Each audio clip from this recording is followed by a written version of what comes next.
हिंदी माध्यम की पाठशाला में आप सभी का स्वागत है।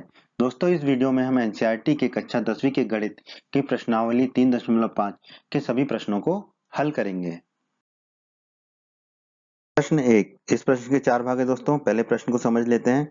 प्रश्न एक में हमसे कहा गया है निम्न रैखिक समीकरणों के युग्मों में से किसका एक अद्वितीय हल है। ठीक है, तो हमें 4 रैखिक समीकरण युग्म दिए गए हैं, तो हमें पता करना है कि किसका एक अद्वितीय हल है, किसका कोई हल नहीं है और किसके अपरिमित रूप से अनेक हल है।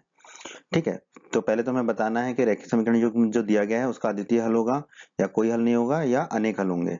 ठीक है, फिर कहा गया है कि अगर अद्वितीय हल की स्थिति में अगर उसके अद्वितीय हल हैं तो उसे वज्र गुणन विधि से ज्ञात कीजिए। ठीक है, तो दोस्तों पहले हम समझ लेते हैं कि कैसे हम पता करेंगे कि वो रैखिक समीकरण का युग्म जो है अद्वितीय हल है या कोई हल नहीं है या अपरिमित रूप से अनेक हल है। दोस्तों इस तरह से हमारे रैखिक समीकरण के युग्म होते हैं a1x धन b1y धन c1 बराबर 0, a2x धन b2y धन c2 बराबर 0, या फिर इस तरह से होते हैं जहां पर a1x धन b1y बराबर c1, a2x धन b2y बराबर c2। तो ध्यान रखना है कि जो अचर राशि है या तो वो बराबर के बाईं तरफ हो दोनों समीकरणों में या बराबर के दाईं तरफ हो दोनों समीकरणों में। ठीक है, ये याद रखना है।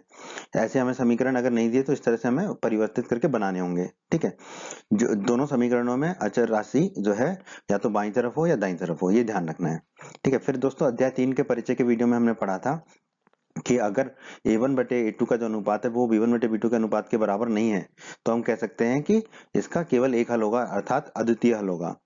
फिर हमने उसी अध्याय 3 के परिचय में पढ़ा था कि अगर a1 बटा a2 बराबर b1 बटा b2 बराबर c1 बटा c2 है तो हम कह सकते हैं कि दिए गए रैखिक समीकरण युग्म के अपरिमित रूप से अनेक हल होंगे। और यदि a1 बटे a2 बराबर है b1 बटे b2 के पर वो c1 बटे c2 के बराबर नहीं है तो हम कह सकते हैं कि रैखिक समीकरण युग्म का कोई हल नहीं होगा। ठीक है, तो ये जो टेबल है ये हमने अध्याय 3 के परिचय के वीडियो में पढ़ी है। आप हमारे अध्याय 3 के परिचय का वीडियो अवश्य देखें, आपको और भी जानकारी उससे प्राप्त होगी। तो आइए अब हम चलते हैं प्रश्न 1 के पहले भाग पर।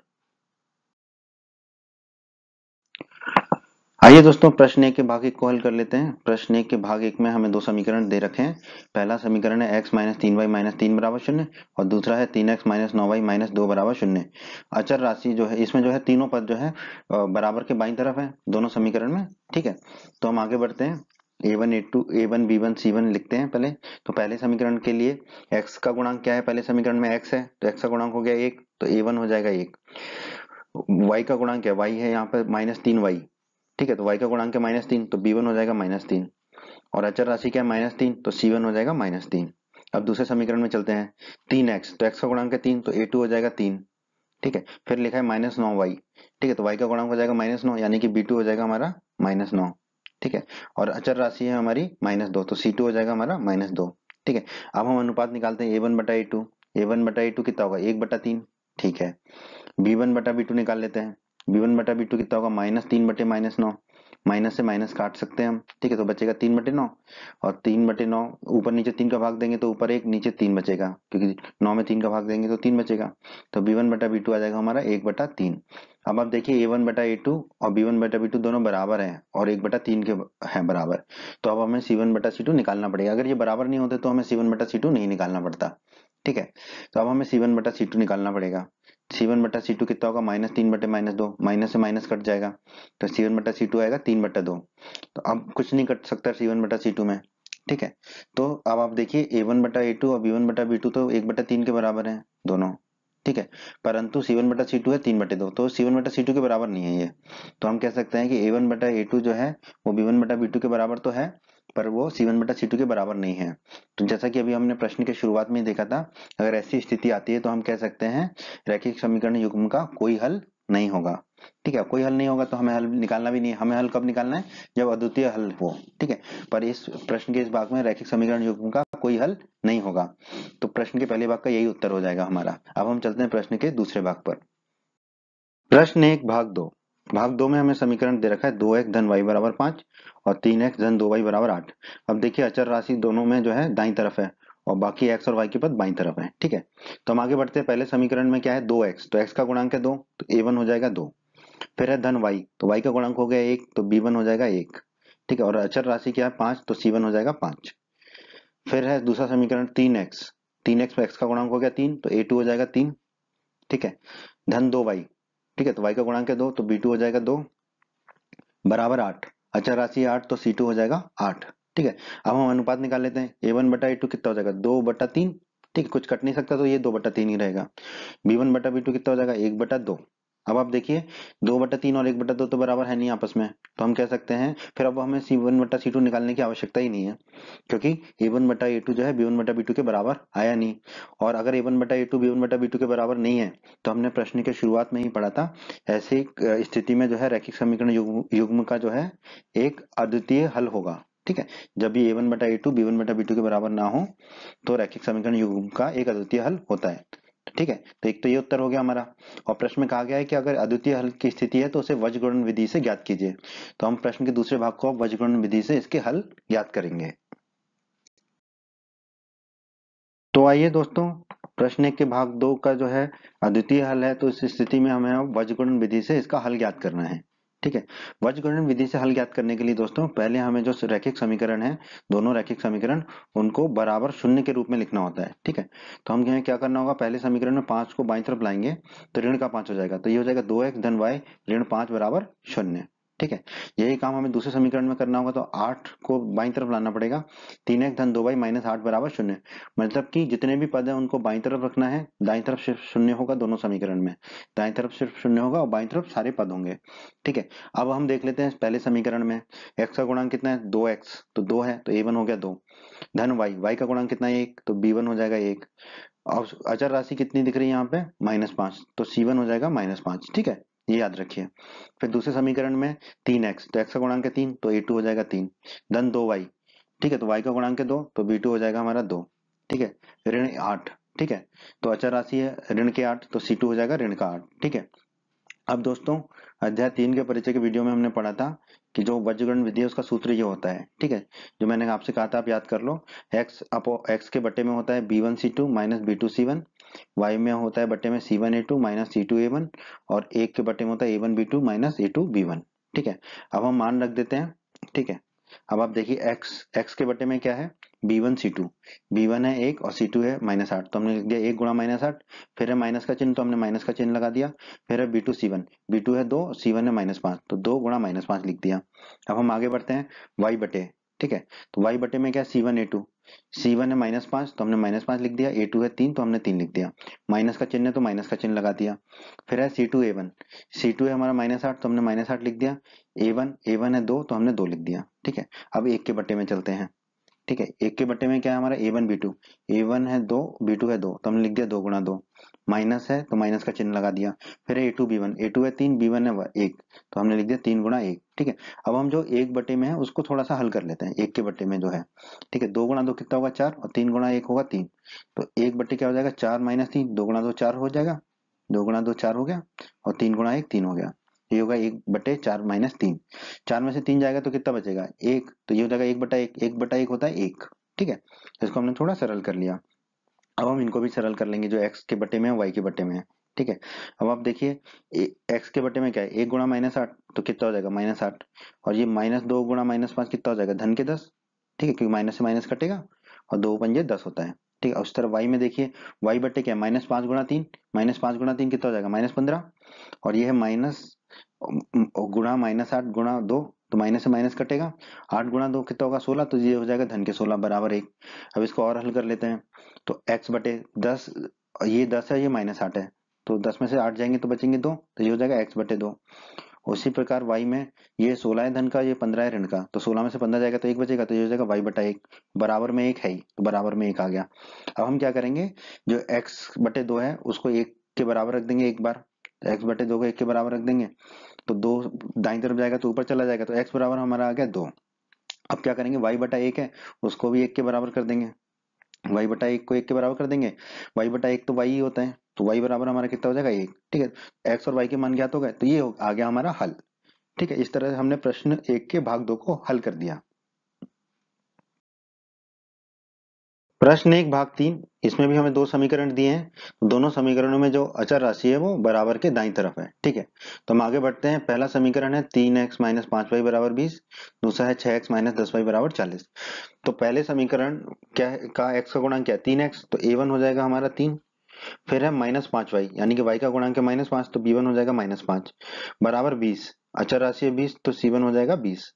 दूसरे समीकरण में देख लेते हैं 6x, तो x का गुणांक कितना है 6, तो a2 हो जाएगा हमारा 6 -10y, तो y का गुणांक है -10, तो b2 हो जाएगा -10 बराबर 40, तो अचर राशि है 40, तो c2 हो जाएगा 40। ठीक है, अब हम निकालते हैं a1 बटा a2। a1 बटा a2 कितना होगा 3 बटा 6। ठीक है, ऊपर नीचे 3 का भाग जाएगा तो ऊपर बचेगा 1, नीचे बचेगा 2, तो a1 बटा a2 आ गया हमारा 1 बटा 2। ठीक है, अब नहीं कट सकता आगे ये। अब b1 बटा b2 निकाल लेते हैं। b1 बटा b2 कितना होगा -5 बटे -10। अब माइनस से माइनस काट देंगे और 5 का भाग देंगे ऊपर नीचे, तो ऊपर बचेगा 1, नीचे बचेगा 2, तो b1 बटा b2 भी आ जाएगा 1 बटा 2। अब आप देखिए a1 बटा a2 और b1 बटा b2 दोनों ही 1 बटा 2 आ गए हैं, तो हमें c1 बटा c2 निकालना पड़ेगा। c1 बटा c2 कितना होगा 20 बटे 40, ऊपर और नीचे 20 का भाग देंगे तो ऊपर बचेगा 1, नीचे बचेगा 2, तो c1 बटा c2 भी हमारा आ गया 1 बटा 2।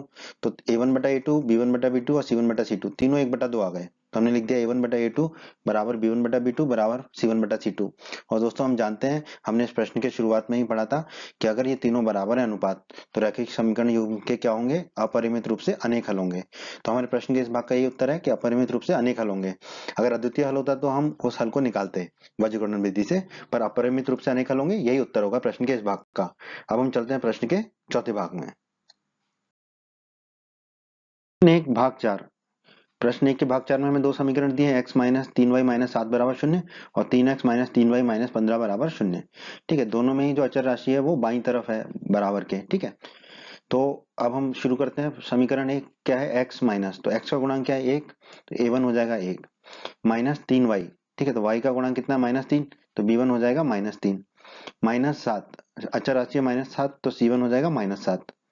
ठीक है, अब दूसरे समीकरण में है 3x, तो x का गुणांक है 3, तो a2 हो जाएगा 3। ठीक है, -3y, तो y का गुणांक कितना -3, तो b2 हो जाएगा हमारा -3 -15, तो c2 अचर राशि है -15, तो c2 हो जाएगा -15। अब हम निकालते हैं a1 बटा a2, तो a1 बटा a2 कितना हो जाएगा 1 बटा 3, ये और कट नहीं सकता तो ये 1 बटा 3 ही रहेगा। अब b1 बटा b2 निकाल लेते हैं हम। b1 बटा b2 कितना होगा -3 बटा -3, माइनस से माइनस कटेगा और 3 से 3 कटेगा, तो b1 बटा b2 आ जाएगा 1 बटा 1। अब आप देखिए एक a1 बटा a2 1 बटा 3 और b1 बटा b2 है 1 बटा 1, तो ये बराबर नहीं है, तो अब हमें c1 बटा c2 निकालने की आवश्यकता नहीं है। हम सीधा कह देंगे a1 बटा a2 बराबर नहीं है b1 बटा b2 के। और हमने प्रश्न के शुरू में ही पढ़ा था कि अगर a1 बटा a2 बराबर नहीं होगा b1 बटा b2 के, तो इस प्रकार के रैखिक समीकरण युग्म का क्या होगा, एक अद्वितीय हल होगा। तो एक तो ये उत्तर हो गया प्रश्न का कि एक अद्वितीय हल होगा। अब हमसे प्रश्न में कहा गया कि अगर अद्वितीय हल की स्थिति है तो उसे वज्रगुणन विधि से हल कीजिए, ज्ञात कीजिए। तो अब हम इसके हल जो है वज्रगुणन विधि से ज्ञात कर लेते हैं प्रश्न के चौथे भाग का। इस भाग का चौथे भाग का जो है हमें अद्वितीय हल प्राप्त हुआ। ठीक है, तो वो अद्वितीय हल हमें निकालना है। तो जो हमारे समीकरण है दोनों, वो दोनों बराबर जीरो करके लिखे हैं, तो समीकरण में कुछ बदलाव करने की आवश्यकता नहीं है। ठीक है, तो a1 b1 और c1 निकाल लेते हैं। ठीक है, x है तो x का गुणांक 1 है, तो a1 हो जाएगा 1, फिर है -3y, तो y का गुणांक है -3, तो b1 हो जाएगा -3, फिर है -7, तो अचर राशि है -7, तो c1 हो जाएगा -7। समीकरण 2 में चलते हैं, 3x है। ठीक है, तो x का गुणांक है 3, तो a2 हो जाएगा 3, -3y है, y का गुणांक है -3, तो b2 हो जाएगा -3। ठीक है, और अचर राशि है -15, तो c2 हो जाएगा -15। ठीक है, अब दोस्तों हमने अध्याय 3 के परिचय के वीडियो में पढ़ा था। ठीक है, कि वज्रगुणन विधि में जो सूत्र होता है वो क्या होता है, x बटे b1 c2 minus b2 c1 बराबर y बटे c1 a2 minus c2 a1 बराबर 1 बटा a1 b2 minus a2 b1। ठीक है, तो ये मान रख देते हैं।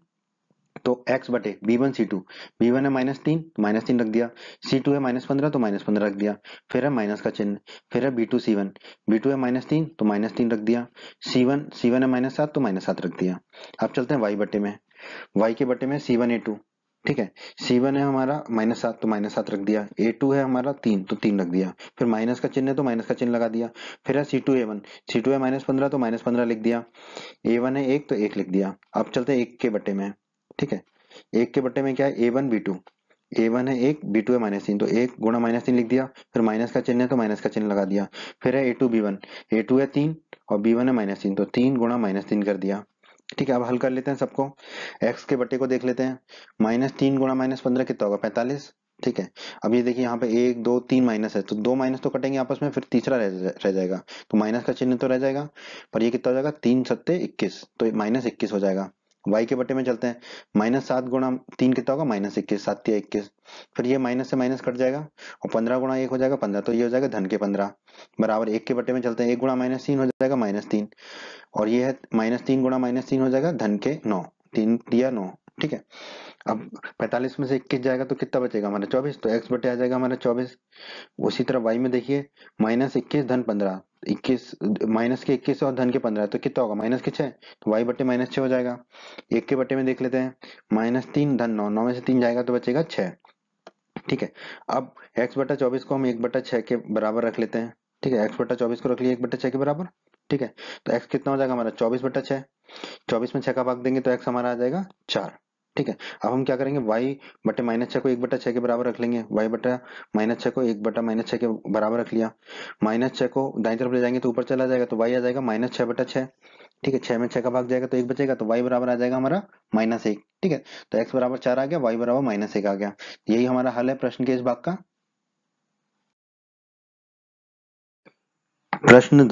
प्रश्न 2 के दोस्तों 2 भाग हैं, दोनों भागों को हल करेंगे हम। पहले भाग को हल करते हैं। पहले भाग में हमसे कहा गया है a और b के किन मानों के लिए निम्न रैखिक समीकरणों के युग्म के अपरिमित रूप से अनेक हल होंगे। ठीक है, हमें 2 समीकरण दे रखे हैं, दोनों समीकरणों में जो अचर राशि है, जैसे कि पहले समीकरण में 7 है और दूसरे समीकरण में है 3a धन b माइनस 2 बराबर के दाईं तरफ लिखी है। ठीक है, तो हम आगे बढ़ते हैं। पहले समीकरण में x का गुणांक है 2x, तो x का गुणांक कितना हो गया? 2, तो a1 हो जाएगा 2, धन 3y, तो y का गुणांक कितना हो जाएगा? 3, तो b1 हो जाएगा 3 बराबर 7। तो अचर राशि कितनी है हमारी? 7, तो c1 हो जाएगा 7। अब हम चलते हैं समीकरण 2 में। x का गुणांक कितना है यहाँ पे? ध्यान दीजिए, a माइनस बी, क्योंकि a माइनस बी गुणा x है, तो a1 हो जाएगा हमारा a माइनस बी, धन y का गुणांक कितना है? a धन b, क्योंकि a धन b गुणा y है, तो b2 हो जाएगा a धन b। अचर राशि क्या है हमारी यहाँ पर? 3a धन b माइनस 2, तो c2 हो जाएगा हमारा 3a धन b माइनस 2। अब दोस्तों अध्याय 3 के परिचय के वीडियो में हमने पढ़ा था कि किसी भी रैखिक समीकरण युग्म के अपरिमित रूप से अनेक हल होते हैं जब a1 बटा a2 बराबर हो b1 बटा b2 के, बराबर हो c1 बटा c2 के। तो अब हमें इनको बराबर करना होगा, तो a1 बटा a2 कितना होगा? 2 बटे a माइनस बी, तो हमने लिख दिया 2 बटे a माइनस बी। ये किसके बराबर होगा? b1 बटा b2 के। b1 बटा b2 कितना होगा? 3 बटे a धन b, तो हमने लिख दिया 3 बटे a धन b। ये किसके बराबर होगा? c1 बटे c2 के। c1 बटा c2 कितना होगा? 7 बटे 3a धन b माइनस 2, तो हमने लिख दिया 7 बटे 3a धन b माइनस 2। अब हम क्या करेंगे? 2 बटे a माइनस b को बराबर कर देंगे 3 बटा a धन b के, जो कि बराबर है, तो हमने लिख दिया 2 बटा a माइनस b बराबर 3 बटा a धन b। अब क्रॉस मल्टीप्लाई कर देंगे हम यहाँ पे ना, क्रॉस गुणनफल कर देंगे, गुणा कर देंगे, तो 2 का गुणा हो जाएगा a धन b से, बराबर 3 गुणा a माइनस b। तो हमने लिख दिया 2 गुणा ए धन बी बराबर 3 गुणा ए माइनस बी। कोष्टक खोल लेते हैं, 2 गुणा ए हो जाएगा 2a धन 2 गुणा बी हो जाएगा 2b, तो ये हो गया 2a धन 2b। दाईं तरफ चलते हैं, 3 गुणा ए हो जाएगा 3a, 3 गुणा माइनस बी हो जाएगा -3b। अब ए के पदों को बाईं तरफ ले लेते हैं और बी के पदों को दाईं तरफ ले लेते हैं। ठीक है, तो 2a तो लिखा ही है। ठीक है, अब ये जो 3a है इसको बाईं तरफ ले जाएंगे तो माइनस का 3a हो गया, उसी प्रकार दाईं तरफ -3b तो लिखा ही है, 2b को दाईं तरफ लेके जाएंगे तो -2b हो जाएगा। ठीक है, अब 2a में से 3a जाएगा तो कितना बचेगा? माइनस का a, और -3b -2b कितना हो जाएगा? -5b। ठीक है, माइनस से माइनस को काट देंगे तो a बराबर हमारा आ जाएगा 5b। a बराबर हमारा आ गया 5b, इसे हम मान लेते हैं समीकरण 1। तो हमने समीकरण 1 लिख लिया, a बराबर 5b। ठीक है, और ये जो हमने निकाला था 2 बटे a माइनस बी बराबर 3 बटे a धन b बराबर 7 बटे 3a धन b माइनस 2, तो इसमें से 2 बटे a माइनस बी बराबर 3 बटे a धन b तो हम हल कर चुके हैं। अब हम कोई भी दो ले लेते हैं, मतलब ना आखिरी वाला तो हमें लेना ही पड़ेगा, 7 बटे 3a धन b, और पहले और दूसरे में से कोई भी ले लेते हैं। तो हम ले रहे हैं 3 बटे a धन b, ये दूसरा वाला 3 बटे a धन b बराबर 7 बटे 3a धन b माइनस 2। ठीक है, ये हम लेके चल रहे हैं। अब यहाँ पे भी क्रॉस में गुणा करना पड़ेगा। ठीक है, तो 3 गुणा हो जाएगा हमारा 3a धन b माइनस 2, तो 3 गुणा 3a धन b माइनस 2 बराबर 7 गुणा कितना होगा? a धन b, 7 गुणा a धन b। अब कोष्टक खोल लेते हैं, 3 गुणा 3a हो जाएगा 9a धन 3 गुणा b हो जाएगा 3b, और 3 गुणा -2 हो जाएगा -6 बराबर 7 गुणा a 7a धन 7 गुणा b 7b। ठीक है, अब हम क्या करेंगे? जितने भी ए और बी के पद हैं उनको एक तरफ ले जाएंगे और अचर राशि को दाईं तरफ ले आते हैं। तो 9a धन 3b तो लिखा ही है, 7a धन 7b को हम बाईं तरफ ले आएंगे तो ऋण के हो जाएंगे दोनों, तो ये हो गया 9a धन 3b तो लिखा ही है, -7a -7b, और ये माइनस का जो 6 है उसको दाईं तरफ ले जाएंगे तो ये हो गया धन का 6। ठीक है। अब जो कटता है वो काट लेते हैं, 9a में से 7a जाएगा तो कितना बचेगा हमारा 2a। उसी प्रकार -7 भी है और 3 भी है तो ये हो जाएगा -4b बराबर 6। ठीक है। अब समीकरण 1 में a बराबर कितना है 5 भी, तो यहाँ पर हम a बराबर 5 भी रख देते हैं समीकरण 1 से। तो क्या हो जाएगा 2 गुणा a था तो 2 गुणा 5 भी हो जाएगा, -4b बराबर 6। ठीक है। 2 गुणा 5 भी कितना हो जाएगा 10 भी, तो 10 भी -4b बराबर 6। 10 भी में से 4 भी जाएंगे तो कितने बचेंगे हमारे 6 भी, 6 भी बराबर 6। अब ये 6 दाईं तरफ जाएगा तो बटे में हो जाएगा, तो b बराबर हो जाएगा 6/6। 6/6 कितना होगा, 6 में से 6 जाएगा तो b बराबर 1 आ गया हमारा। ठीक है, हमें a और b के मान ज्ञात करने थे तो b बराबर 1 आ गया। अब ये b बराबर 1 का मान हम रख देंगे समीकरण 1 में, a बराबर 5b, b बराबर 1 का मान समीकरण 1 में रख देते हैं, समीकरण 1 है हमारा a बराबर 5b। ठीक है, तो a बराबर हो जाएगा 5 गुणा 1, तो a बराबर कितना आ जाएगा 5 गुणा 1 होता है 5, तो a बराबर आ गया हमारा 5। तो ये हमारा उत्तर होगा a बराबर 5 और b बराबर 1। अब हम हल करते हैं प्रश्न के दूसरे भाग के, प्रश्न 2 के दूसरे भाग को। तो भाग 2। ठीक है, यहाँ पे हमें बोला गया है के किस मान के लिए निम्न रैखिक समीकरणों के युग्म का कोई हल नहीं है। हमें दो समीकरण दे रखे हैं, 3x धन y बराबर 1 और दूसरा है 2k माइनस 1 गुणा x धन k माइनस 1 गुणा y बराबर 2k धन 1। ठीक है, तो पहले तो हम देख लेते हैं कि जो अचर राशि है वो दोनों समीकरणों में दाईं तरफ है, पहले में है 1 और दूसरे में है 2k धन 1। ठीक है, अचर राशि क्या होती है जिसमें कोई चर ना हो, x y इत्यादि। ठीक है, तो दोनों समीकरणों के लिए पहले तो हम a1 b1 c1 ज्ञात कर लेते हैं, a2 b2 c2। तो पहला समीकरण 3x, x का गुणांक है 3 तो a1 हो जाएगा 3 धन y, तो y का गुणांक हो गया 1 तो b1 हो जाएगा हमारा 1 बराबर 1, अचर राशि है 1 तो c1 हो जाएगा 1। ठीक है, अब दूसरे समीकरण पे जाते हैं, x का गुणा किससे हो रहा है 2k माइनस 1 से, तो a2 हो जाएगा 2k माइनस 1। y का गुणा किससे हो रहा है k माइनस 1 से, तो b2 हो जाएगा k माइनस 1। और अचर राशि क्या है 2k धन 1, तो c2 हो जाएगा हमारा 2k धन 1। अब दोस्तों अध्याय 3 के परिचय के वीडियो में हमने पढ़ा था कि रैखिक समीकरण युग्म का कोई हल कब नहीं होता है, जब a1 बटा a2 बराबर हो b1 बटा b2 के, परंतु वो c1 बटा c2 के बराबर ना हो। ठीक है, तो हम यहाँ लिख लेते हैं a1 बटा a2 कितना होगा 3 बटा 2k माइनस 1, तो हमने लिख दिया 3 बटा 2k माइनस 1 बराबर कितना होना चाहिए b1 बटा b2, b1 बटा b2 कितना होगा 1 बटा k माइनस 1, तो 1 बटा k माइनस 1 लिख दिया। और ये बराबर नहीं होना चाहिए c1 बटा c2 के, c1 बटा c2 कितना होगा 1 बटा 2 के धन 1, 1 बटा 2 के धन 1। तो जो बराबर है उसको हम लिख लेते हैं पहले, तो बराबर क्या है 3 बटा 2k माइनस 1 बराबर 1 बटा k माइनस 1, क्रॉस में गुणा करते हैं। ठीक है, तो 3 का गुणा होगा k माइनस 1 से, 3 का गुणा होगा k माइनस 1 से बराबर 1 का गुणा होगा 2k माइनस 1 का 1 से, तो 1 का गुणा हो गया 2k माइनस 1 से। अब कोष्टक खोल लेते हैं, 3 गुणा के कितना होगा 3k। ठीक है, माइनस फिर 3 गुणा माइनस 1 होगा -3 बराबर दाईं तरफ 1 का गुणा करेंगे 2k माइनस 1 से तो 2k माइनस 1 ही आएगा।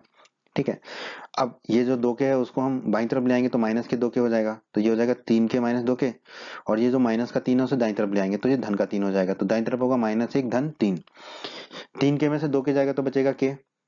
ठीक है, और 3 और -1 कितना हो जाएगा 2, 3 में से 1 जाएगा तो बचेगा, तो k का मान आ गया हमारा 2, तो ये तो हमारा उत्तर हो गया। ठीक है, k बराबर 2, पर हम इसको चेक भी कर लेते हैं कि c1 बटा c2 के बराबर नहीं होना चाहिए, तो ये जो तीनों चीज है हमारी, ठीक है, इसको हम देख लेते हैं कि ये संतुष्ट हो भी रही है कि नहीं, k बराबर 2 से, तो k का मान 2 रख देंगे यहाँ पर। ठीक है, तो क्या हो जाएगा 3 बटे 2 k है तो 2 गुणा 2 -1 बराबर 1 बटा 2, k की जगह 2 रख देंगे तो 2 -1 हो जाएगा, नहीं है बराबर किसके 1 बटा 2 के धन 1, 2 के है तो 2 गुणा 2 धन 1, 2 गुणा 2 धन 1 कर दिया 3 बटा। ठीक है, 2 गुणा 2 कितना हो जाएगा 4। ठीक है, ये 2 गुणा 2 4, तो ये हो जाएगा 4 -1, तो 3 बटा 4 -1 बराबर 1 बटा 2 -1 तो 1, तो ये हो जाएगा 1 बटा 1, किसके बराबर नहीं होना चाहिए 1 बटा 2 गुणा 2 धन 1, 2 गुणा 2 कितना हो जाएगा 4, तो 4 धन 1। अब देखिए 3 बटा 4 -1 कितना हो जाएगा 3, तो ये हो जाएगा 3 बटा 3। ठीक है, बराबर में 1 बटा 1 है ही, और ये किसके बराबर नहीं होना चाहिए 1 बटा 4 धन 1, 4 धन 1 कितना हो जाएगा 5, तो 1 बटा 5। ठीक है, तो अब आप देखिए 3 बटा 3 कितना हो जाएगा 1 बटा 1, बराबर है 1 बटा 1 के, नहीं है बराबर 1 बटा 5 के। ठीक है, तो के बराबर 2 संतुष्ट कर रहा है हमारे इस अनुपात को, a1 बटा a2 बराबर है b1 बटा b2 के, परंतु वो बराबर नहीं है c1 बटा c2 के, तो इसका कोई हल नहीं होगा। तो के बराबर जो 2 जो उत्तर आया है वो हमारा सही उत्तर है, तो हमारा उत्तर है के बराबर 2। प्रश्न 3 में दोस्तों हमसे कहा गया है निम्न रैखिक समीकरणों के युग्म को प्रतिस्थापन एवं वज्र गुणन विधियों से हल कीजिए। किस विधि को आप अधिक उपयुक्त मानते हैं? ठीक है, तो हमें दो रैखिक समीकरण दे रखे हैं, पहले हमें उसे प्रतिस्थापन विधि से हल करना है, फिर वज्र गुणन विधि से हल करना है। ठीक है, फिर हमें देखना है कि कौन सा विधि अधिक उपयुक्त है। ठीक है, ये हमारे ऊपर है कि हमें कौन सी अधिक उपयुक्त लगती है। तो आइए पहले हम समीकरण 1 को लिख लेते हैं। समीकरण 1 है 8x धन 5y बराबर 9, इसे हम मान लेते हैं समीकरण 1। ठीक है, दूसरा समीकरण है 3x धन 2y बराबर 4, इसको हम मान लेते हैं समीकरण 2। 3x धन 2y बराबर 4 को हमने मान लिया समीकरण 2। अब हमें हल करना है इसको प्रतिस्थापन विधि से, क्योंकि प्रश्न में कहा गया है। ठीक है, प्रतिस्थापन विधि में से हल करने के लिए हम क्या कर लेते हैं, समीकरण 2 का उपयोग करते हैं। 3x धन 2y बराबर 4। ठीक है, अब हम क्या करेंगे, जो x का मान है, ठीक है, उसको दाईं तरफ ले जाएंगे। x का पद क्या है 3x, तो 3x को दाईं तरफ ले जाएंगे तो माइनस का हो जाएगा, तो बाईं तरफ क्या हो जाएगा 2y, तो 2y बराबर क्या होगा 4 माइनस 3x, तो 4 माइनस 3x हो गया। अब ये 2y है तो 2 को दाईं तरफ ले जाएंगे तो बट्टे में हो जाएगा, तो y बराबर कितना मिल जाएगा हमें 4 माइनस 3x बटे 2।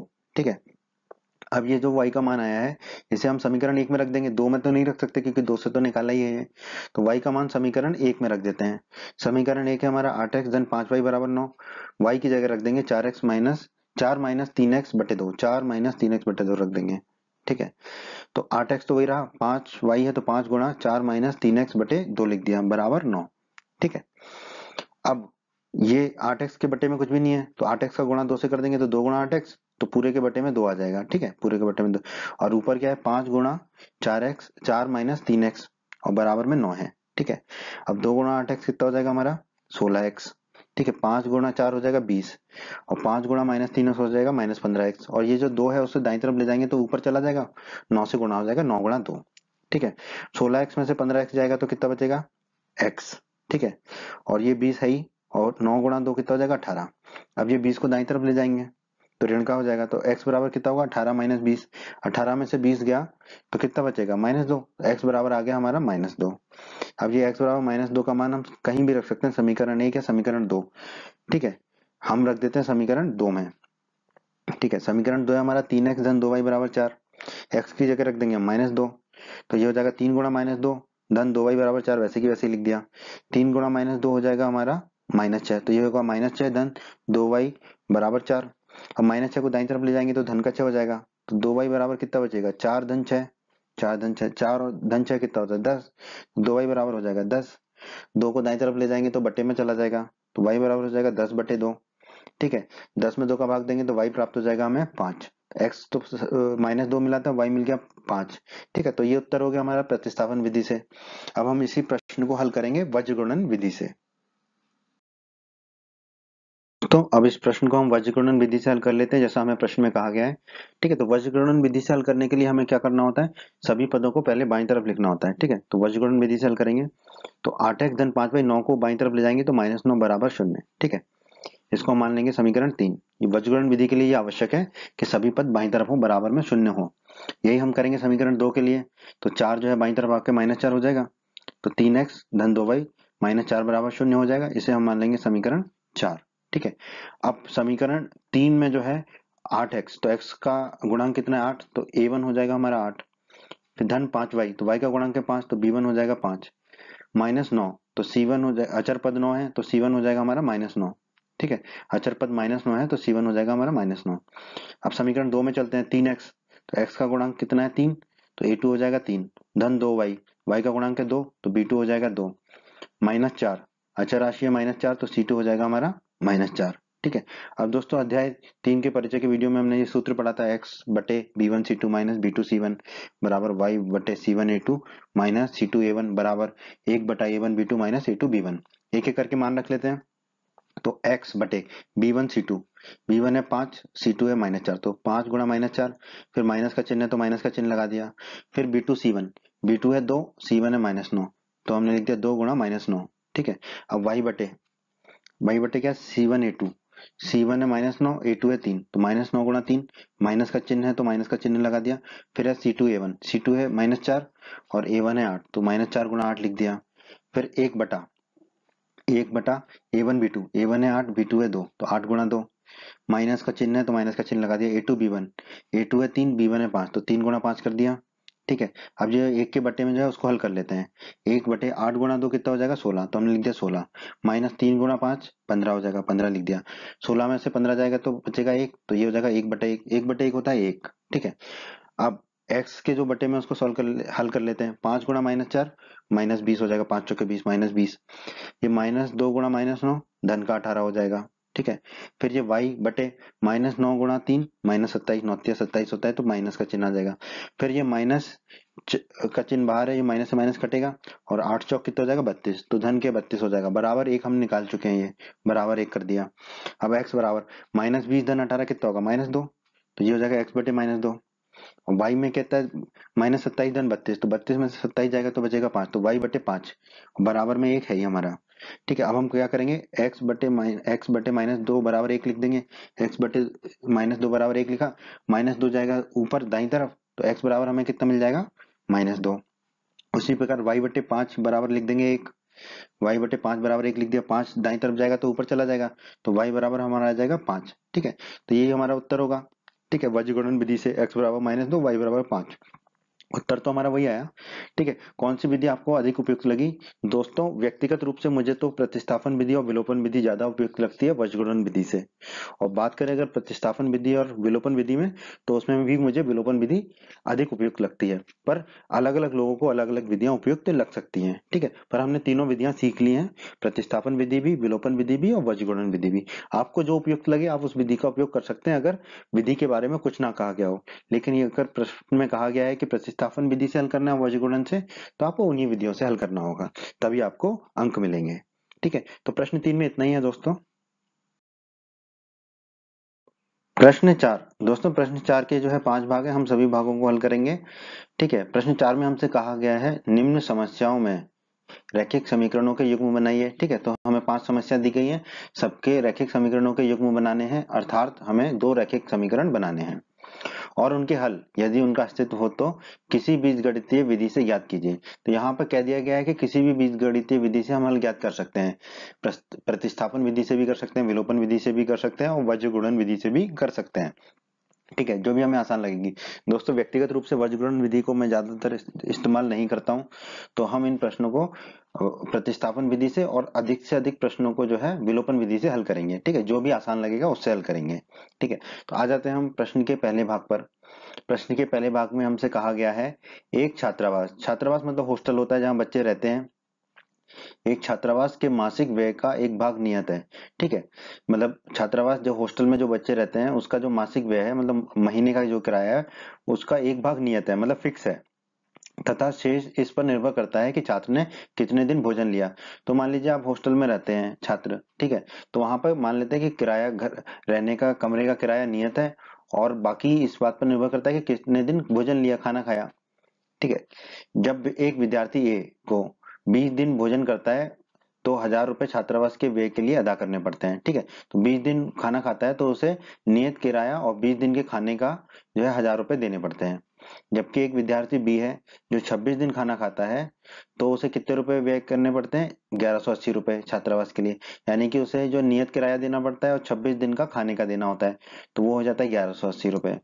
तो हमसे पूछा है नियत व्यय और प्रतिदिन के भोजन का मूल्य ज्ञात कीजिए। ठीक है। बहुत ही आसान प्रश्न है दोस्तों, हल कर लेते हैं। हम मान लेते हैं कि जो नियत व्यय है वो कितना है x रुपए, और प्रतिदिन के भोजन का मूल्य हम मान लेते हैं y रुपए। ठीक है। नियत खर्चा मतलब मान लो कमरे का खर्चा, महीने का किराया x रुपए है, और हर दिन के खाने का मूल्य कितना है y रुपए, हर दिन के। ठीक है।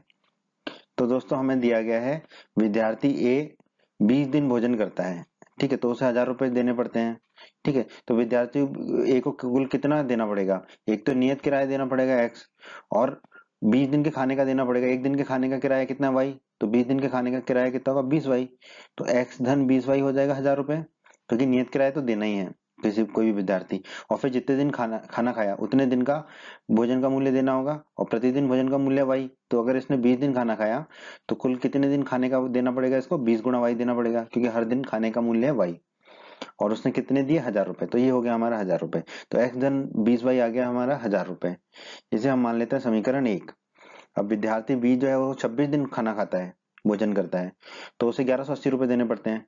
तो विद्यार्थी बी को भी नियत किराया तो x ही देना पड़ेगा, और खाने का कितना देना पड़ेगा 26 गुणा y, क्योंकि एक दिन के खाने का y, और 26 दिन का होगा 26y। तो x धन 26y उसने कितना दिया, 1180 रुपए। इसे हम मान लेते हैं समीकरण 2। तो हमने समीकरण 1 को लिख लिया और समीकरण 2 को लिख लिया, ठीक है। अब यहाँ पे देखिए समीकरण 1 में हमें x दिख रहा है, समीकरण 2 में हमें y दिख रहा है, ठीक है। तो अगर हम समीकरण 1 में से 2 को घटा दें या 2 में से 1 को घटा दें तो x विलोप हो जाएगा। तो विलोपन विधि से इसको हल कर लेते हैं, आसान हो जाएगा हमारे लिए ना। आप किसी भी विधि से हल कर सकते हैं, हम इसे विलोपन विधि से हल कर रहे हैं, ठीक है। तो हम यहाँ क्या करेंगे, समीकरण 2 में से 1 को घटा देंगे। क्यों? क्योंकि देखो 2 जो है बड़ा है, 26y है, 26 में से 20y को घटाएंगे तो 6y मिल जाएगा हमें, ठीक है। इसलिए हम समीकरण 2 में से समीकरण 1 को घटा देते हैं। आप 1 में से भी 2 को घटा सकते हैं, उत्तर तो आपका आएगा ही आएगा, ठीक है। तो समीकरण 2 में से समीकरण 1 को घटाने पर, ठीक है, तो फिर पहले हम समीकरण 2 का बाईं तरफ लिख लेंगे, x धन 26y लिख लिया हमने, कोष्टक में ऋण का चिन्ह लगा दिया। अब समीकरण 1 का बाईं तरफ x धन 20y कोष्टक में लिख दिया, x धन 20y बराबर समीकरण 2 का दाईं तरफ 1180 लिख दिया कोष्टक में ऋण समीकरण 1 का दाईं तरफ 1000 कोष्टक में 1000 लिख दिया, ठीक है। अब कोष्टक को खोल लेते हैं, तो x धन 26y तो वही हो जाएगा, ऋण का चिन्ह है ये तो x माइनस का x हो जाएगा, और ये माइनस है तो माइनस का 20y हो जाएगा, और ये 1180 माइनस 1000 हो जाएगा, ठीक है। अब ये x धन का है, कटे जाएगा इस ऋण के x से, ठीक है। और 26y में से 20y जाएगा तो कितना बचेगा, 6y, और 1180 में से 1000 जाएगा तो 180। अब ये 6 को दाईं तरफ ले जाएंगे तो ये बटे में चला जाएगा, तो y बराबर आएगा 180 बटे 6, ठीक है। 180 में 6 का भाग देंगे, 18 में 6 का भाग देते हैं तो 3 और एक शून्य है, तो 180 में 6 का भाग देंगे तो हमें मिलेगा 30, तो y बराबर आ गया हमारा 30। अब ये y का मान हम समीकरण 1 में भी रख सकते हैं, 2 में भी रख सकते हैं। हम रखेंगे समीकरण 1 में, क्योंकि समीकरण 1 में रखने से हमें 20 से गुणा करना पड़ेगा, 2 में रखने पे 26 से करना पड़ेगा। आसान है हमारे लिए समीकरण 1, ठीक है। आप 2 में भी रख सकते हैं, आपकी मर्जी है। तो y बराबर 30 का मान समीकरण 1 में रखने पर समीकरण 1 लिख दिया हमने, x धन 20y बराबर 1000, ठीक है। y की जगह रख देंगे 30, तो ये हो जाएगा x धन 20 गुणा 30 बराबर 1000। 20 गुणा 30 कितना होगा, 600, तो x धन 600 बराबर हो गया 1000। 600 को दाईं तरफ ले जाएंगे तो ऋण का हो जाएगा, तो x बराबर हो जाएगा 1000 माइनस 600। 1000 में से 600 जाएंगे तो बचेंगे 400, तो x हमारा आ जाएगा 400, ठीक है। x 400 आ गया, y हमारा आ गया 30। तो दोस्तों x बराबर हमने 400 निकाल लिया, y बराबर 30। हमने क्या माना था, नियत व्यय जो है वो माना था x रुपए, ठीक है। तो नियत x कितना आ गया हमारा 400, तो नियत व्यय कितना आ जाएगा हमारा 400 रुपए। और हमने प्रतिदिन के भोजन का मूल्य कितना माना था, y रुपए। y कितना है हमारा 30, तो प्रतिदिन के भोजन का मूल्य कितना आ जाएगा हमारा 30 रुपए, ठीक है।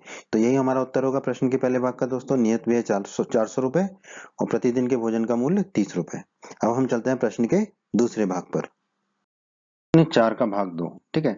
इस भाग में भी हमें पहले तो रैखिक समीकरण युग्म बनाने हैं, फिर उनका हल करना है किसी भी बीजगणितीय विधि से। भाग 2 में हमसे कहा गया है, एक भिन्न 1/3 हो जाती है जब उसके अंश में 1 घटाया जाता है, और वह 1/4 हो जाती है जब हर में 8 जोड़ दिया जाता है, वह भिन्न ज्ञात कीजिए।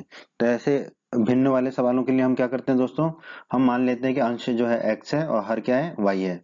तो भिन्न क्या होगी, अंश बटे हर, यानी कि x बटे y। तो भिन्न, तो हमें x और y के मान ज्ञात कर लेंगे तो भिन्न हमारी आ जाएगी x बटे y, ठीक है। अब हमें प्रश्न में दिया गया है कि भिन्न जो है हमारी 1/3 हो जाती है जब उसके अंश में 1 घटा दिया जाता है, ठीक है। अंश क्या है हमारा x है, तो अगर हम x में 1 घटा दे, भिन्न हमारी x बटे y है, ठीक है। अगर वो कह रहे हैं कि भिन्न में अगर अंश में से x, भिन्न के अंश में से अगर 1 घटा दें, यानी कि x में से 1 घटा दे तो x माइनस 1 हो जाएगा, ठीक है। बटे में तो y रहेगा, तो भिन्न क्या हो जाएगी हमारी 1/3, ठीक है।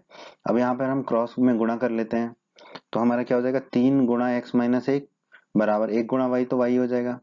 कोष्टक को खोल लेते हैं, तो 3x, तो 3 गुणा x 3x हो जाएगा, 3 गुणा माइनस 1 माइनस 3 हो जाएगा बराबर y, ठीक है। तो हम क्या लिख सकते हैं, y बराबर 3x माइनस 3, एक ही बात है, ठीक है। 3x माइनस 3 y के बराबर है, तो y किसके बराबर होगा, 3x माइनस 3 के, तो हमने बस लिख दिया y बराबर 3x माइनस 3, ठीक है। इसे हम मान लेंगे समीकरण 1। फिर हमें प्रश्न में कहा गया है कि वह भिन्न जो है 1/4 हो जाती है जब हर में 8 जोड़ दिया जाए। तो अंश तो वैसे की वैसे रहेगा, अंश x है, हर में अगर हम 8 जोड़ दें, हर क्या है y, तो y में 8 जोड़ दिया, तो ये हो जाएगा x बटे y धन 8, तो हमारी भिन्न क्या हो जाएगी 1/4, ठीक है। ये हमें प्रश्न में दिया गया है। अब क्रॉस में गुणा कर लेते हैं, तो 4 का गुणा x से हो जाएगा, तो 4x हो जाएगा बराबर कितना हो जाएगा, 1 का गुणा y धन 8 से होगा, तो y धन 8, ठीक है। अब इसे हम मान लेते हैं समीकरण 2। तो दोस्तों हमने समीकरण 1 और समीकरण 2 को लिख लिया यहाँ पर, ठीक है। अब जो है इसको हम हल करेंगे प्रतिस्थापन विधि से। क्यों? क्योंकि देखो हमें y बराबर 3x माइनस 3 मिल गया है, तो ये y का मान हम समीकरण 2 में रख देंगे तो हमें x का मान ज्ञात हो जाएगा। ठीक है, हम चाहते हैं तो इसको विलोपन विधि से भी हल कर सकते हैं। ठीक है, एक में से दो को घटा दें, ठीक है, तो ये y y भी कट सकता है। ठीक है, पर इसको हम प्रतिस्थापन विधि से कर रहे हैं, आप विलोपन विधि से भी हल कर सकते हैं। ठीक है, y बराबर 3x माइनस 3 का मान समीकरण 2 में रखने पर। ठीक है, तो हमने समीकरण 2 लिख दिया, 4x बराबर y धन 8, 4x बराबर वाई धन 8 लिख दिया हमने। अब ये x y का मान कितना रख देंगे, 3x माइनस 3। ठीक है, तो 4x बराबर हो जाएगा 3x माइनस 3 धन 8। ये 3x को बाईं तरफ ले जाएंगे तो ऋण का हो जाएगा, तो हमें मिलेगा ऋण का 4x माइनस 3x। अब ये देखो माइनस 3 है और ये 8 है, 8 में से 3 जाएंगे तो बच गया हमारा 5। ठीक है, अब ये 4x है, ये माइनस 3x है, तो x बच जाएगा, तो x बराबर हमारा आ गया 5। कितना आसान है। अब ये x बराबर 5 का मान हम कहीं भी रख सकते हैं, समीकरण 1 या समीकरण 2। समीकरण 1 में रखना आसान है तो सीधा सीधा y का मान आ जाएगा, तो x बराबर 5 का मान समीकरण 1 में रख देते हैं। समीकरण 1 है हमारा y बराबर 3x माइनस 3, x बराबर रख देंगे हम 5, तो y बराबर हो जाएगा 3 गुणा 5 माइनस 3, 3 गुणा 5 होगा 15, तो y बराबर हो जाएगा 15 माइनस 3, 15 में से 3 गए तो कितना बचा हमारा 12, तो y बराबर हमारा आ गया 12, तो x आ गया 5, y आ गया 12। भिन्न क्या है हमारी, x बटे y जो हमने मानी थी। ठीक है, भिन्न है x बटे y, x है 5, y है 12, तो भिन्न हो जाएगी हमारी 5 बटे 12, तो हमारा उत्तर हो जाएगा दोस्तों 5 बटे 12। प्रश्न 4 का भाग 3। ठीक है, इस भाग में भी हमें रैखिक समीकरण के युग्म बनाने हैं और किसी भी बीजगणितीय विधि से प्रश्न को हल करना है। भाग 3 में दोस्तों हमसे कहा गया, यश ने एक टेस्ट में 40 अंक अर्जित किए। जब उसे प्रत्येक सही उत्तर पर 3 अंक मिले तथा अशुद्ध अशुद्ध मतलब गलत उत्तर देने पर 1 अंक की कटौती की गई। ठीक है, यदि उसे सही उत्तर पर 4 अंक मिलते और अशुद्ध उत्तर मतलब गलत उत्तर देने पर 2 अंक काटते तो यश को 50 अंक अर्जित करता। टेस्ट में कितने प्रश्न थे? ठीक है, तो दोस्तों हम मान लेते हैं कि सही उत्तरों की संख्या उसकी कितनी थी, यश की x, और अशुद्ध यानी गलत उत्तर उसने कितने दिए, y, ये हम मान लेते हैं। तो कुल कितने प्रश्न रहे होंगे टेस्ट में, x धन y, क्योंकि उसने सही किए x और गलत अशुद्ध उत्तरों की संख्या थी y, तो टेस्ट में कुल प्रश्न हो गए x धन y। ठीक है, यहाँ पर एक चीज मान ली गई है जो माननी भी पड़ेगी कि उसने कोई प्रश्न छोड़ा नहीं था टेस्ट में। ठीक है, इसलिए कुल सही और गलत उत्तर मिला के उसके टेस्ट के प्रश्न आ जाएंगे x धन y। ठीक है, अब दोस्तों प्रश्न में कहा गया है यश ने टेस्ट में 40 अंक अर्जित किए जब प्रत्येक सही उत्तर पर उसको 3 अंक मिले। कितने सही उत्तर दिए उसने, x, और हर सही उत्तर पर उसे 3 अंक मिले, तो कुल उसे कितने अंक मिले होंगे सही उत्तरों पर, 3 गुणा x। ठीक है, और अशुद्ध उत्तर देने पर 1 अंक की कटौती की गई। तो कितने अशुद्ध उत्तर थे उसके y, तो जो उसे अंक मिले 3x उसमें से y अंक उसके कट गए क्योंकि गलत उत्तर दिया उसने, तो 3 गुणा x तो उसे कुल अंक मिले सही उत्तर देने के, परंतु उसने कुछ प्रश्नों के उत्तर गलत भी दिए थे, तो हर एक प्रश्न के उत्तर के लिए गलत उत्तर के लिए उसका 1 नंबर काटा गया, 1 अंक काटा गया, तो कुल अंक उसके कितने कट गए, y। ठीक है, और तो ऐसी स्थिति में उसको कितने अंक प्राप्त हुए थे, 40। ठीक है, इसे हम मान लेते हैं समीकरण 1। दूसरी स्थिति हमें क्या दी गई है प्रश्न में, यदि सही उत्तर पर उसको 4 अंक मिलते और अशुद्ध उत्तर पर 2 अंक काटे जाते तो उसे 50 अंक प्राप्त होते। तो अगर सही उत्तर पर 4 अंक दिए जाते तो उसे 4x मिलते अंक। ठीक है, परंतु फिर कितने अंक कट रहे थे हर एक अशुद्ध उत्तर पर, 2 अंक कट रहे थे, और अशुद्ध उत्तरों की संख्या कितनी थी, y, तो कुल कितने अंक कट जाते उसके, 2 गुणा y, तो माइनस 2 गुणा y, तब उसको कितने अंक प्राप्त होते, 50। ठीक है, अब हम क्या करते हैं, जो बाईं तरफ है उसमें से 2 कॉमन ले लेते हैं और दाईं तरफ भी 2 कॉमन ले लेते हैं, मतलब दाईं तरफ तो 50 को हम लिख देते हैं 2 गुणा 50, और बाईं तरफ 4x माइनस 2y में 2 कॉमन ले लेंगे, तो 4x में से 2 कॉमन लेंगे तो 2x बचेगा, माइनस 2y में से 2 कॉमन लेंगे तो माइनस y बचेगा। ठीक है, अब ये 2 से ये 2 को काट देंगे हम, ये दोनों 2 कट जाएंगे, तो हमें कितना मिल जाएगा, 2x माइनस y बराबर 25। इसे हम मान लेंगे समीकरण 2। समीकरण 1 लिख लिया और समीकरण 2 लिख लिया। ठीक है, अब देखिए समीकरण 1 में माइनस वाई है, समीकरण 2 में भी माइनस वाई है। ठीक है, तो अब हमारे लिए आसान है विलोपन विधि से इसको हल करना, ताकि y को हम क्या कर देंगे, विलोप कर देंगे। तो हम क्या करते हैं, समीकरण 1 में से समीकरण 2 को घटा देते हैं, क्योंकि देखो समीकरण 1 में 3x है, इसमें से 2x को घटाएंगे तो हमें सीधा सीधा x प्राप्त हो जाएगा। ठीक है, तो समीकरण 1 में से समीकरण 2 को घटाने पर, ठीक है, तो हम लिख देते हैं 1 में से 2 को घटाएंगे, ठीक है। तो पहले क्या लिख देंगे, समीकरण एक का बाईं तरफ क्या है 3x माइनस वाई, तो हमने कोष्टक में लिख दिया 3x माइनस वाई और माइनस का चिन्ह लगा दिया।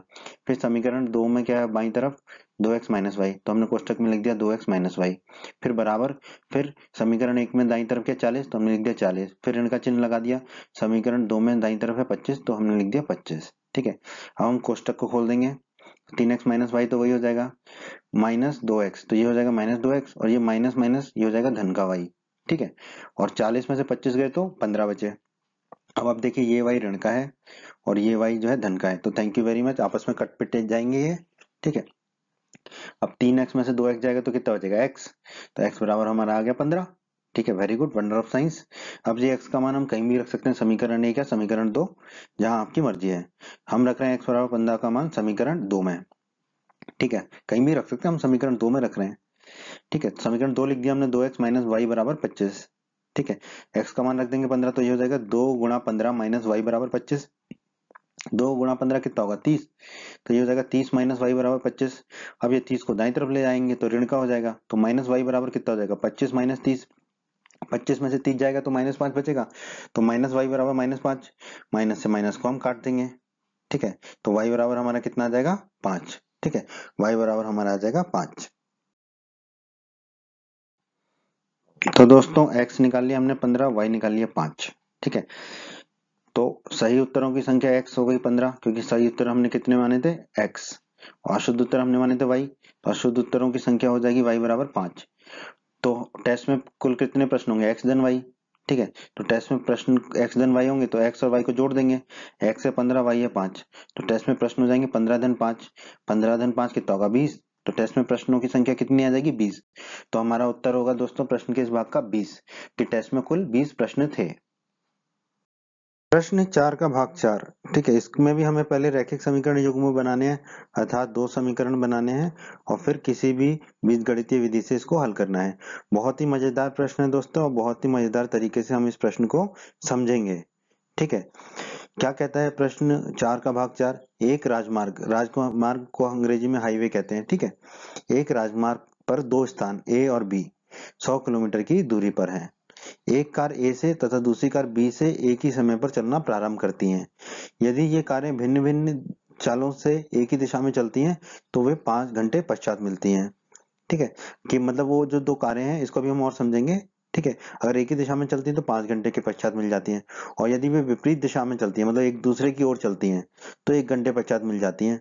तो दोनों कारों की चाल ज्ञात कीजिए। ठीक है, तो देखो दोस्तों, मान लेते हैं कि जो एक कार है वो ए बिंदु पर है, ये वाली कार। ठीक है, दूसरी कार बी बिंदु पर है। ठीक है, और इन दोनों की दूरी कितनी है, ए और बी के बीच की दूरी 100 किलोमीटर हमें दे रखी है, तो हमने मान लिया ये 100 किलोमीटर की दूरी है इन दोनों के बीच की। ठीक है, अगर ये दोनों कारें एक ही दिशा में चलती हैं, ठीक है, तो 5 घंटे पश्चात एक बिंदु पर मिलती हैं। ठीक है, उसे हम मान लेते हैं सी बिंदु। ठीक है, 5 घंटे बाद मिलेंगी एक ही बिंदु पर। ठीक है, अगर ये एक ही दिशा में चलती हैं, एक ही दिशा में चलती हैं, ठीक है, तो मान लो इस तरह से वो चलती हैं और 5 घंटे बाद एक बिंदु पर मिलती है, वो बिंदु है सी। ठीक है, तो ये है प्रश्न की पहली स्थिति। दूसरी स्थिति को भी हम जानेंगे, अभी हम पहली स्थिति को जान रहे हैं कि 5 घंटे बाद जो है वो सी बिंदु पर मिलती है एक ही दिशा में चलने पर। ठीक है दोस्तों, तो हम मान लेते हैं जो कार ए से चली थी, ठीक है, उस कार के चलने की चाल है x किलोमीटर प्रति घंटा। ठीक है, और जो कार स्थान बी से चली थी उसकी चाल है y किलोमीटर प्रति घंटा। दोनों कारें कितनी चली हैं 5 घंटे। ठीक है, तो 5 घंटे पश्चात जो है स्थान ए से चलने वाली कार द्वारा चली गई दूरी कितनी होगी 5 गुणा एक्स। ठीक है, क्योंकि उसकी चाल क्या है x किलोमीटर प्रति घंटा, 1 घंटे में x किलोमीटर चल रही है, तो 5 घंटे में कितने किलोमीटर चलेगी 5x किलोमीटर, हमने लिख दिया। ठीक है, तो अब आप देखिए ए से चलने वाली कार ने कितनी दूरी तय की, ए से सी तक गई, तो ए से सी तक की दूरी कितनी हो जाएगी 5x किलोमीटर। ठीक है, ये जो ए ने दूरी तय की वो है 5x किलोमीटर, तो ए सी कितना हो जाएगा हमारा 5x किलोमीटर। उसी प्रकार बी से जो कार चली थी, ठीक है, वो भी, उसको भी 5 घंटे लगे सी तक पहुंचने में, और बी से चलने वाली कार की जो चाल है वो है कितनी है y किलोमीटर, पर चली तो ये भी 5 किलोमीटर है, 5 घंटे है, चली तो ये भी 5 घंटे है, तो 5 घंटे में इसने कितनी दूरी तय की होगी, इसकी चाल है y किलोमीटर प्रति घंटा, यानी कि 1 घंटे में y किलोमीटर, तो 5 घंटे में 5y किलोमीटर। ठीक है, तो बी से चलने वाली कार ने 5 घंटे में 5y किलोमीटर की दूरी तय की होगी। ठीक है। और बी की द्वारा तय की गई दूरी कितनी है, बी से लेके सी तक, बीसी, तो बीसी हमारा कितना आ जाएगा, 5y किलोमीटर। बीसी आ गया हमारा 5y किलोमीटर और एसी आ गया हमारा 5x किलोमीटर और ए बी हमें दे रखा है 100 किलोमीटर। तो दोस्तों हमने लिख लिया ए सी बराबर 5x किलोमीटर, ए से लेके सी तक 5x किलोमीटर और बी सी, बी से लेके सी तक 5y किलोमीटर। ठीक है, ये हमने निकाला था अभी। अब आप देखिए ए सी किसके बराबर होगा, ए बी धन बी सी। ठीक है, बहुत आसान है ये तो ए सी बराबर लिख दिया हमने ए बी धन बी सी। ए सी का मान कितना है 5x, तो हमने लिख दिया ए सी का मान है 5x। ठीक है, ए बी कितना दे रखा है हमें 100 किलोमीटर, ये हमें दे रखा है ए से बी के बीच की दूरी 100 किलोमीटर, तो हमने ए बी लिख दिया 100 किलोमीटर। और बी सी हमारा कितना आया था 5y किलोमीटर, तो बी सी की जगह हम क्या रख देंगे 5y। ठीक है, अब हम क्या करेंगे, जो 5y है उसको दाईं तरफ बाईं तरफ ले जाएंगे, 5y को तो ऋण का हो जाएगा, तो 5x माइनस 5y बराबर 100 हो जाएगा हमारा। ठीक है, अब हम क्या करते हैं 5 कॉमन ले लेते हैं। ठीक है, तो तो 5x में से 5 कॉमन लेंगे तो x बचेगा और माइनस 5y में से 5 कॉमन लेंगे तो माइनस y बराबर 100। ठीक है, अब क्या करते हैं 5 को दाईं तरफ ले आते हैं तो बट्टे में आ जाएगा, तो x माइनस वाई बराबर हो जाएगा 100/5। 100 में 5 का भाग देंगे तो हमें 20 मिलेगा, तो x माइनस वाई बराबर हमें मिलेगा 20। इसे हम मान लेते हैं समीकरण 1। आइए अब हम दूसरी स्थिति की चर्चा कर लेते हैं, जो प्रश्न में दिया गया है कि यदि वे कार विपरीत दिशा में चलती हैं तो 1 घंटे पश्चात मिलती हैं। ठीक है, तो 1 घंटे पश्चात मिलती हैं, अगर विपरीत दिशा में चलती है मतलब एक दूसरे की तरफ चलती हैं। ठीक है, तो मान लेते हैं एक दूसरे की तरफ चलने पर वो डी बिंदु पर मिलेंगी। ठीक है, तो एक दूसरे की तरफ चला देते हैं उनको, एक दूसरे की तरफ चली विपरीत दिशा में तो वो डी बिंदु पर मिली, कब 1 घंटे बाद। हम पहले ही मान चुके हैं ए स्थान से चलने वाली कार की चाल x किलोमीटर प्रति घंटा है और बी स्थान से चलने वाली कार की चाल y किलोमीटर प्रति घंटा है। ठीक है, अब दोनों कारें कितनी चली हैं, 1 घंटा चली हैं। ठीक है, तो 1 घंटे पश्चात जो ए से चली थी कार, उसने कितनी दूरी तय की होगी, अगर उसकी चाल x किलोमीटर प्रति घंटा है मतलब हर घंटे में वो x किलोमीटर चल रही है, तो 1 घंटे में x किलोमीटर चली होगी, तो स्थान ए से चलने वाली कार द्वारा चली गई दूरी कितनी होगी x किलोमीटर। और ए से चलने वाली कार ने कितनी दूरी तय की है, ए से लेकर डी तक, यानी कि ए डी बराबर हमारा आ जाएगा x किलोमीटर। उसी प्रकार स्थान बी से चलने वाली कार की जो चाल है वो है y किलोमीटर प्रति घंटा, यानी कि हर 1 घंटे में y किलोमीटर चल रही है, तो 1 घंटे बाद वो कितनी दूरी चली होगी y किलोमीटर। ठीक है, तो स्थान बी से चलने वाली कार द्वारा चली गई दूरी कितनी होगी y किलोमीटर। ठीक है, और बी से चलने वाली कार ने कितनी दूरी तय की है बी से लेके डी तक, तो बी डी हमारा कितना आ जाएगा y किलोमीटर। ठीक है, तो ए डी आ गया हमारा x किलोमीटर, बी डी आ गया हमारा y किलोमीटर और ए बी हमारा है 100 किलोमीटर जो हमें प्रश्न में दिया गया है। तो दोस्तों हमने ए डी लिख लिया x किलोमीटर, ए डी ये, और बी डी लिख लिया y किलोमीटर जो अभी अभी हमने निकाला है, और हमने एक समीकरण 1 निकाला था x माइनस वाई बराबर 20, उसको भी लिख लिया। ठीक है, अब आप देखिए जो AD धन BD है, AD और BD को जोड़ दें तो वो AB के बराबर हो जाएगा, बिल्कुल हो जाएगा। ठीक है, तो हमने लिख दिया AD धन BD बराबर AB। ठीक है, AD का मान है x और BD का है y, तो x धन y बराबर हमारा हो जाएगा 100। ठीक है, x धन y हो गया हमारा 100। ठीक है, इसे हम मान लेते हैं समीकरण 2। समीकरण 1 है हमारा x माइनस वाई बराबर 20, समीकरण 2 है x धन y बराबर 100। तो यहाँ पे माइनस वाई है, यहाँ पे धन का y है, तो इन दोनों को जोड़ेंगे तो y जो है हमारा निबट जाएगा। ठीक है, मतलब कि विलोप हो जाएगा, तो हम इसको विलोपन विधि से हल कर लेते हैं, समीकरण 1 और समीकरण 2 को जोड़ लेते हैं। ठीक है, समीकरण 1 और समीकरण 2 को जोड़ लेते हैं। ठीक है, तो क्या करेंगे, पहले समीकरण 1 को लिख लेंगे x धन y धन, फिर समीकरण 2 की बाईं तरफ को लिख लेंगे, समीकरण 1 को लिखेंगे x माइनस वाई। ठीक है, x माइनस वाई, फिर समीकरण 2 के बाईं तरफ को लिखेंगे x धन y, बराबर का चिन्ह लगाएंगे। ठीक है, समीकरण 1 का दाईं तरफ है 20 लिखेंगे, धन समीकरण 2 का दाईं तरफ है 100 वो लिखेंगे। ठीक है, अब कोष्टक खोल लेंगे तो x माइनस वाई धन x धन y आ जाएगा, बराबर 20 धन 100 कितना होगा 120। अब ये देखिए ये ऋण का y है और ये धन का y है, ये आपस में खत्म हो जाएगा, निबट जाएगा। ठीक है, थैंक यू वेरी मच हो जाएगा। और ये x है, ये धन का x है, दोनों x धन x कितना हो जाएगा 2x, तो 2x आ गया 120, 2 को दाईं तरफ ले जाएंगे तो बट्टे में चला जाएगा, तो x बराबर आ जाएगा 120/2। 120 में 2 का भाग देंगे तो हमें 60 मिलेगा, तो x बराबर हमारा आ गया 60। अब ये x का मान हम समीकरण 1 या समीकरण 2 कहीं भी रख सकते हैं और y का मान निकाल लेंगे। तो आइए दोस्तों, हमने जो माना था वो भी लिख लिया। स्थान ए से चलने वाली कार की चाल x किलोमीटर प्रति घंटा और स्थान बी से चलने वाली कार की चाल y किलोमीटर प्रति घंटा, ये हमने माना था। फिर से लिख लिया समीकरण 1, समीकरण 2 को लिख लिया और x का मान जो हमने 60 निकाला था वो लिख लिया। अब ये x बराबर 60 का मान हम किसी भी समीकरण में रख सकते हैं, आपकी मर्जी है। हम रख रहे हैं समीकरण 2 में, आप समीकरण 1 में रख के भी इसका उत्तर निकालने की कोशिश कीजिएगा, ठीक है। तो समीकरण 2 लिख लिया, x धन y बराबर 100, x की जगह रख देंगे 60, तो हो जाएगा 60 धन y बराबर 100। 60 को दाईं तरफ ले जाएंगे तो ऋण का हो जाएगा, तो y बराबर होगा 100 माइनस 60। 100 में से 60 गए तो y बराबर हमें मिल जाएगा 40, ठीक है। अब हमने क्या माना था, स्थान ए से चलने वाली कार की चाल मानी थी x, ठीक है। x हमारा कितना आ गया 60, तो स्थान ए से चलने वाली कार की चाल कितनी आ जाएगी हमारी 60 किलोमीटर प्रति घंटा। उसी प्रकार हमने माना था स्थान बी से चलने वाली कार की चाल y किलोमीटर प्रति घंटा, y हमारा आ गया 40, तो स्थान बी से चलने वाली कार की चाल कितनी आ जाएगी हमारी 40 किलोमीटर प्रति घंटा। तो यही हमारा उत्तर होगा दोस्तों प्रश्न के चौथे भाग का। अब हम चलते हैं प्रश्न के पांचवें भाग पर। प्रश्न 4 भाग 5, ये प्रश्न 4 का आखिरी भाग है, ठीक है। इसमें भी हमें रैखिक समीकरण युग्म बनाने हैं और किसी भी बीजगणितीय विधि से इसको हल करना है। भाग 5 में हमें कहा गया है एक आयत का क्षेत्रफल 9 वर्ग इकाई कम हो जाता है यदि उसकी लंबाई 5 इकाई कम कर दी जाए और चौड़ाई 3 इकाई बढ़ा दी जाए। और यदि हम लंबाई को 3 इकाई और चौड़ाई को 2 इकाई बढ़ा दें तो क्षेत्रफल 67 वर्ग इकाई बढ़ जाता है। आयत की विमाई ज्ञात कीजिए। बहुत ही अच्छा प्रश्न है दोस्तों, इसको समझ लेते हैं हम। मान लेते हैं कि आयत की लंबाई जो है x इकाई है, ठीक है। आयत की विमाई का मतलब है आयत की लंबाई और चौड़ाई ज्ञात करनी है। तो हमने मान लिया आयत की जो लंबाई है वो x इकाई है और आयत की जो चौड़ाई है वो y इकाई है। तो आयत का क्षेत्रफल कितना होगा, x क्षेत्रफल होता है आयत का लंबाई गुणा चौड़ाई, तो लंबाई x है चौड़ाई y है, तो आयत का क्षेत्रफल हो जाएगा x गुणा y वर्ग इकाई, ठीक है। अब दोस्तों स्थितियों को ले लेते हैं। पहली स्थिति दे रखी है हमें प्रश्न में, आयत का क्षेत्रफल 9 वर्ग इकाई कम हो जाता है यदि उसकी लंबाई 5 इकाई कम कर दी जाए। तो अगर लंबाई x है 5 इकाई कम कर देंगे तो नई लंबाई क्या होगी x माइनस 5, और चौड़ाई 3 इकाई बढ़ा दी जाए। चौड़ाई हमने y इकाई मानी है, तो चौड़ाई अगर 3 बढ़ा देंगे तो चौड़ाई नई चौड़ाई कितनी आ जाएगी y धन 3। ऐसा करने पे आयत का क्षेत्रफल कितना हो जाता है 9 वर्ग इकाई कम हो जाता है। अभी क्षेत्रफल कितना है xy, 9 कम हो जाएगा तो कितना हो जाएगा क्षेत्रफल, नया क्षेत्रफल xy माइनस 9, ठीक है। अब हम इसको समीकरण के रूप में लिख लेते हैं।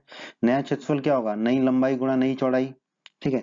नई लंबाई है x माइनस 5, नई चौड़ाई है y धन 3, बराबर किसके हो गए नए क्षेत्रफल के, जो कि कितना है xy माइनस 9, ठीक है।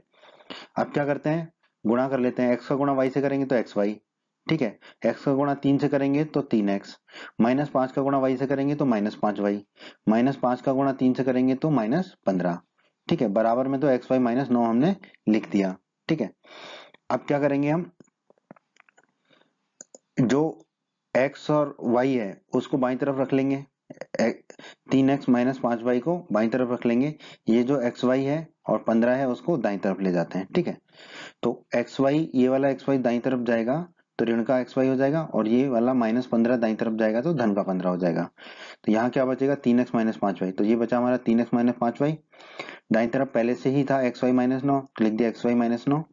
ये वाला xy दाईं तरफ जाएगा तो ऋण का xy हो गया, और ये वाला माइनस 15 दाईं तरफ जाएगा तो धन का 15 हो गया, ठीक है। अब आप देखिए ये xy जो है धन का है, ये xy ऋण का है, ठीक है। तो थैंक यू वेरी मच कर देते हैं, इसको काट देते हैं, ठीक है। और ये 15 है धन का, ठीक है, और ये 9 है ऋण का, तो 15 में से 9 जाएगा तो कितना बचेगा हमारा 6। तो 3x माइनस 5y हमारा कितना आ जाएगा 6। इसे हम मान लेते हैं दोस्तों समीकरण 1। आइए दोस्तों अब दूसरी स्थिति पर विचार कर लेते हैं। दूसरी स्थिति हमें क्या दी है प्रश्न में, यदि हम लंबाई को 3 इकाई बढ़ा दें, ठीक है। तो लंबाई x है, 3 इकाई बढ़ाएंगे तो लंबाई कितनी हो जाएगी, नई लंबाई x धन 3, और चौड़ाई को 2 इकाई बढ़ा दें। चौड़ाई कितनी है हमारी y, 2 इकाई बढ़ा देंगे तो चौड़ाई हो जाएगी y धन 2। तो क्षेत्रफल 67 वर्ग इकाई बढ़ जाता है। अभी क्षेत्रफल xy है, तो नया क्षेत्रफल कितना हो जाएगा xy धन 67, ठीक है। तो नया क्षेत्रफल क्या होना चाहिए दोस्तों, नई लंबाई गुणा नई चौड़ाई, ठीक है। तो नई लंबाई है x धन 3 गुणा नई चौड़ाई है y धन 2, लिख दिया, बराबर नया क्षेत्रफल जो कि xy धन 67 है। अब गुणा कर लेते हैं, x का गुणा y से करेंगे तो xy, x का गुणा 2 से करेंगे तो 2x धन 2x, 3 का गुणा y से करेंगे तो धन 3y, 3 का गुणा 2 से करेंगे तो 3 दूनी 6 धन 6, बराबर xy धन 67, ठीक है। अब क्या करते हैं हम, यहाँ पर जो xy है, ये जो 2x और 3y है इसको बाईं तरफ ही रखते हैं, तो हमने लिख दिया 2x धन 3y, ठीक है। दाईं तरफ एक्स वाई धन 67 है, एक्स वाई बराबर एक्स वाई धन 67 लिख दिया हमने। अब ये जो एक्स वाई है इसको दाईं तरफ ले गए तो ऋण का एक्स वाई हो गया। उसी प्रकार 6 को दाईं तरफ ले जाएंगे तो ऋण का 6 हो जाएगा। अब देखिए ये एक्स वाई धन का है, ये एक्स वाई ऋण का है।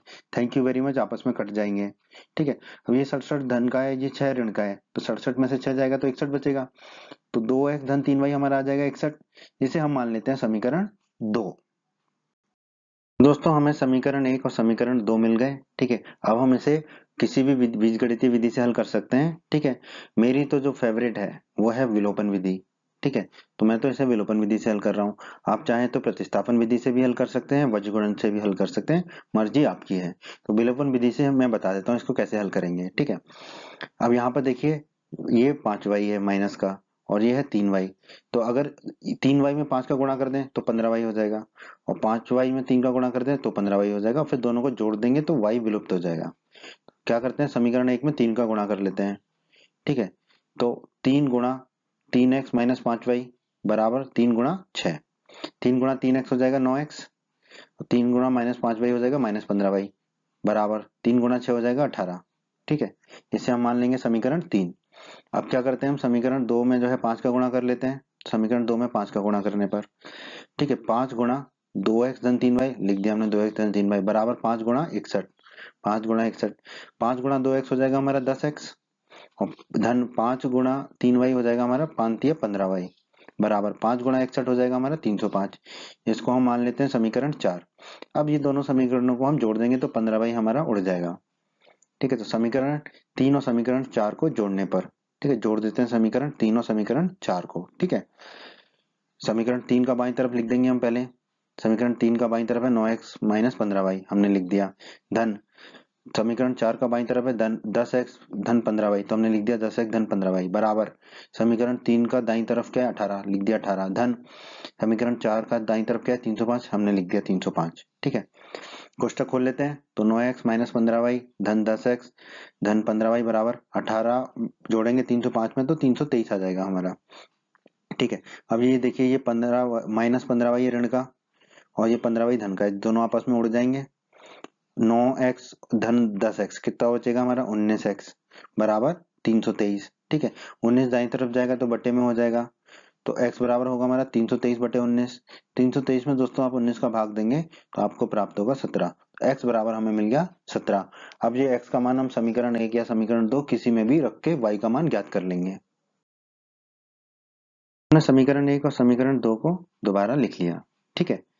और जो है x बराबर 17 हम निकाल चुके हैं। अब ये x बराबर 17 का मान हम किसी भी समीकरण में रख सकते हैं और y का मान निकाल लेंगे। तो हम रख रहे हैं x बराबर 17 का मान समीकरण 1 में। ठीक है, मर्जी आपकी, आप कहीं पे भी रख सकते हैं। तो समीकरण 1 है हमारा 3x माइनस 5y बराबर 6। x बराबर हम 17 रख देंगे तो 3x हो जाएगा 3 गुणा 17 माइनस 5y बराबर 6, वैसे की वैसे ही रहेगा। 3 गुणा 17 17 51 होता है, तो 51 माइनस 5y बराबर 6। अब 51 को हम दाईं तरफ ले जाएंगे तो ऋण का हो जाएगा, तो माइनस 5y बराबर हो जाएगा 6 माइनस 51। ठीक है। 6 में से 51 को घटाएंगे तो हमें मिलेगा माइनस 45, तो माइनस 5y बराबर मिलेगा हमें माइनस 45। माइनस से माइनस को काट देंगे तो 5y बराबर मिल जाएगा हमको 45। ठीक है। अब ये 5 जो है दाईं तरफ चला जाएगा तो बटे में आ जाएगा, तो y बराबर आ जाएगा 45 बटे 5। 45 में 5 का भाग देंगे, 9 पंजे 45 होता है, तो y बराबर हमें मिल जाएगा 9। तो दोस्तों अब तो कुछ भी नहीं है, x और y हमने निकाल लिया। आयत की लंबाई हमने क्या मानी थी, x इकाई, तो आयत की और x कितना निकाला हमने 17, तो आयत की लंबाई हो जाएगी 17 इकाई। आयत की चौड़ाई हमने मानी थी y इकाई। ठीक है। तो y हमारा कितना आया था 9, तो आयत की चौड़ाई हो जाएगी हमारी 9 इकाई। ठीक है। हमें आयत की विमाई ज्ञात करना था, विमाई मतलब लंबाई और चौड़ाई। तो हमने आयत की लंबाई निकाल ली 17 इकाई और आयत की चौड़ाई निकाल ली 9 इकाई। तो यही हमारे प्रश्न के इस भाग का उत्तर है दोस्तों। उम्मीद करता हूँ दोस्तों आपको हमारा ये वीडियो पसंद आया होगा। आप हमारे YouTube चैनल को सब्सक्राइब करें, इस वीडियो को लाइक करें, इस वीडियो को शेयर करें, और अपने सभी हिंदी माध्यम के दोस्तों को हमारे चैनल के बारे में और हमारे वीडियो के बारे में बताएं, ताकि हिंदी माध्यम के अधिक से अधिक छात्र हमारे चैनल और वीडियोस का अधिक से अधिक लाभ ले सकें। धन्यवाद दोस्तों।